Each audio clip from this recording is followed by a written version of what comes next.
going on, guys? September 15th. It's about 8:30 in the morning here in the beautiful Pacific Northwest. I haven't done one of these news commentaries in a minute, so I'm going to do my best to take all the interesting stories I've seen over the past week and a half or so and smush them together here for you. Catch you all up to speed. So the first topic we're going to discuss is all the neat UFO pictures and videos that have come out over the past couple of days. And there's a few of them I want to share with you.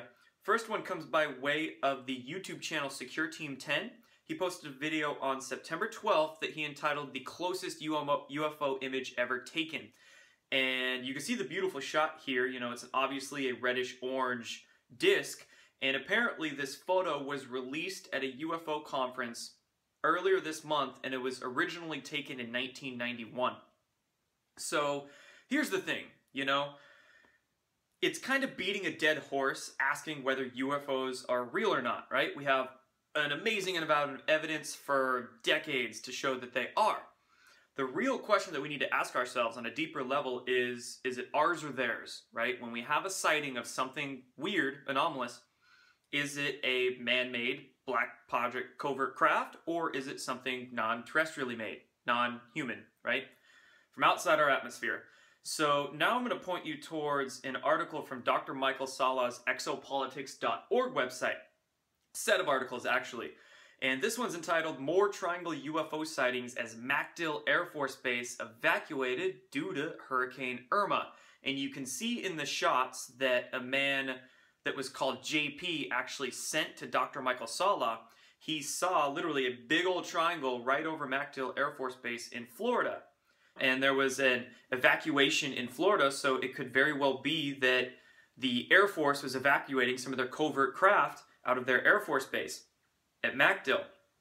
And what's interesting is MacDill is home of the U.S. Special Operations Command. And I invite you to actually read the sets of articles, because what was really interesting is the guy that took the photos, JP, was actually beckoned to look up by these mysterious guys in an unmarked black van. And that's what caused him to look at the black triangle. So it's as if people in the Air Force or some faction, some group of folks actually wanted the picture of this black triangle to get out there. So that really scratches your head. You know, there's people in these programs that want disclosure. So that's really cool, you know, that UFO sighting of the black triangle. Another beautiful shot. And then I'm going to show you another video that came out of Florida. Another UFO sighting that came out of Florida. And this one's a video on YouTube where right before the storm came in, there was a set of 3 and then it turned into 4 big orbs that were found moving across the sky.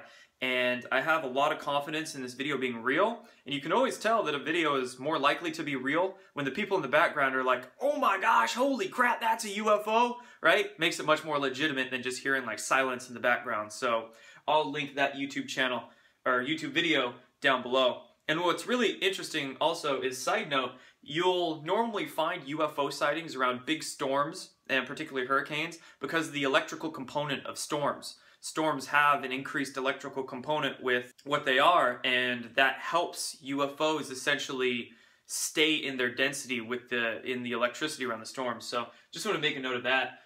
Then we'll go into soft disclosure in the mainstream media, which was really big. I'm going to point you towards an article that came out a couple weeks ago, this one on NBC News, and it said, "Should we be looking for space aliens a bit closer to home?" And it's like, you know, wow, they might as well just slap us across the face with the truth. Some people still aren't going to see it, but it's quite obvious for those of us that do, is they really are trying to prep people's brains for some kind of disclosure, right? And the big question is, you know, what kind of disclosure, a full or a partial one. But anyway, another article that came out just yesterday, and this goes into the same discussion of a full or partial disclosure. Maybe I'll just do a full video on that. But this one was posted, "Scientists are closing in on warm caves under Antarctica, which could support what they call secret life." And there's been so much chatter around the internet, you know, of different ancient civilizations or ruins being found in Antarctica, or some stuff being under the ice there. So it's like, you know, are they prepping for, again, some kind of disclosure? But here's the thing. It seems to me that, especially by the headlines of these articles, that they're trying to set us up for some kind of like, oh, we just stumbled upon these ruins type of thing. Do you see what I'm saying? It's like, oh, while these scientists were down in these caves, you know, they magically stumbled upon these pyramids or these alien ruins or something, and here they're not going to tell us the various facts like, oh my gosh, the Nazis had bases in Antarctica in World War II, right? There's been humans down there for decades. So that's what I mean by full or partial disclosure. They could easily give us a slice of the pie. I've had this discussion with some people, and this is the metaphor I make. The elite, or the deep state, if you want to call them, they could give the mass population just a slice of the pie, just a little bit, right? Tell them there's ruins under the ice in Antarctica and a little bit of free energy that we found there, and the world would be wowed and revolutionized.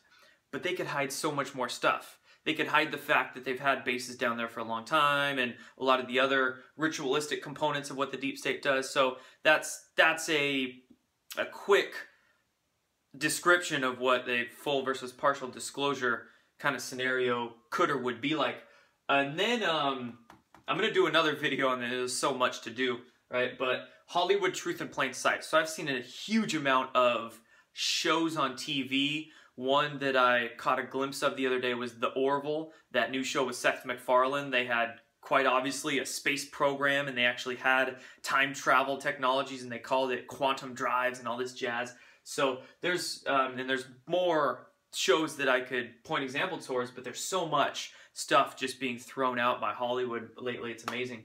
Then we want to go into some Pedogate news. The Seattle mayor, you know, this one's close to home for me, resigns because a fifth guy came forward and said that he touched him. So this is just a drop in the bucket compared to, I think, what we'll start to see, you know, as time progresses. So Seattle mayor resigns. And then this one was definitely weird. Definitely something to be aware of is that a mass grave of 400 bodies of children was found in a Catholic church in Scotland. Mind you that these bodies apparently were from the 1930s or 40s, so they're pretty old, but this shows you that this issue of kind of pedogate and ritualistic sacrifice and all the deep nasty stuff like that, it's been around for a long time, just hasn't been talked about. It infects all the top, you know, echelons of control systems on our planet, the church, politics, governments and corporations and whatnot. So this is just an example of those facts, something to be aware of. And again, we're going to see much bigger things, much more pertinent and closer things come out as time progresses. Then I just want to make a couple notes on American politics. I've had this discussion about Trump a few times over the past week or two, and, you know, it's really getting down to the wire of what the heck's going on with Trump. It seems like there's a bunch of establishment people that are just surrounding him that he can't get rid of. And I'm not a diehard Trumper. I like when he does good things. I think he's done more good things to benefit humanity than more presidents have in the past few decades. But I'm also not a blind Trump supporter in the fact that when he does stuff I don't like, I'm not gonna blindly support him, right? That's why I don't like labels. I'm not a fan of labels. And what the heck's going on? Right? He's surrounded by all these people. It seems like he can't get ahead. So I'm really hoping that there's, again, some like 4D chess going on, and maybe the Luciferian cult elite have infiltrated things so much more than we all could have realized. That's why it's taken a while, and there's some grander behind the scenes play going on. Or, you know, is it going to end up in a coup?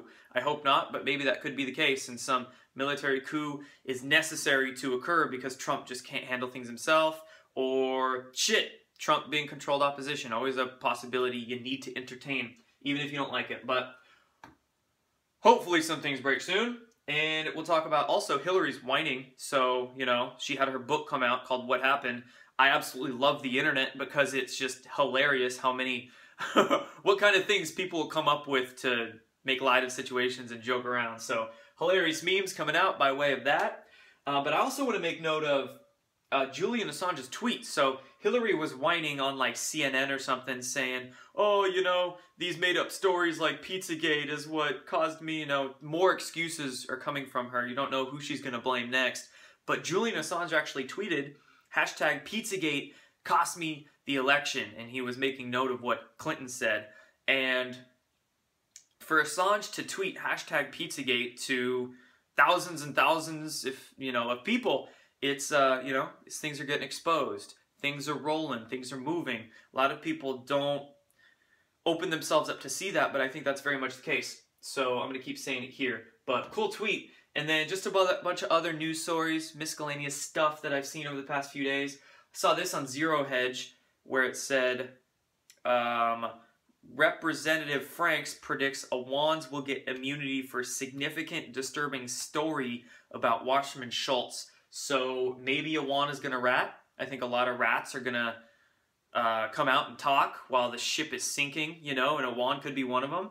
And this is an example of why citizen journalism is so crucial, because a lot of, starting with George Webb's investigations and then turning over into just the investigations of everybody, it pointed out Awan, it really shone the light on him, and now he's going to rat on other people. So if we get together as citizen journalists, as a bunch of minds coming together to find the truth out and expose things, this is just an example of what that can do. And there's a lot of things we have as a collective power together. And then the Pope slams climate change deniers. I entertained the thought at one point of maybe Pope Francis being some part of new age of positivity and maybe some part of some sort of alliance, but I don't think that anymore. I think the Pope was just some what some people have called same girl, different party dress, is controlled opposition per se. So Pope slams climate change deniers, and that guy, Martin Shkreli, I remember talking about him a couple weeks ago. He's now in prison. I don't know what the heck's going on with that situation, honestly. At first, when I saw him post those Facebook videos or photos of him with, supposedly Hillary Clinton's emails and some of her DNA, I don't really understand why now the mainstream media is saying he...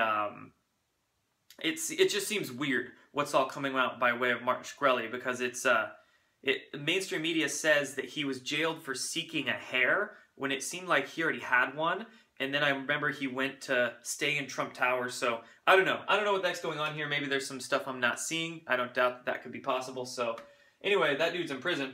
And then this is a big one that made me really excited and laugh really hard, actually. Benjamin Netanyahu's son, Nair, what's his name? I don't even know his name. Yair posted, yes, his name's Yair, if I'm pronouncing that right. He posted a meme on his Facebook that showed George Soros in the same picture as a reptilian, and as the same picture of what looked like to be a Jesuit priest or a black laden robed priest person, and they were all looked like. It was just a really cool meme. I'll post it here, and this just cracks me up because, again, you can't stop that evolution of consciousness that's occurring, and a lot of people within these families and negatively oriented factions, there's going to be people that come out and rat. Again, there's going to be people that blow the whistle, and more evidence of that. So anyway, hope you enjoyed this bunch of new stuff. I tried to make it quick and succinct and whatnot, and more videos that I had to do, linking a lot of this stuff together. And then also thank you guys for all of your support on PayPal, Patreon, with that Amazon link that I post below. And for those of you who have wanted coaching sessions, one-on-one too. So thank you all, and I'll be seeing you soon. Peace.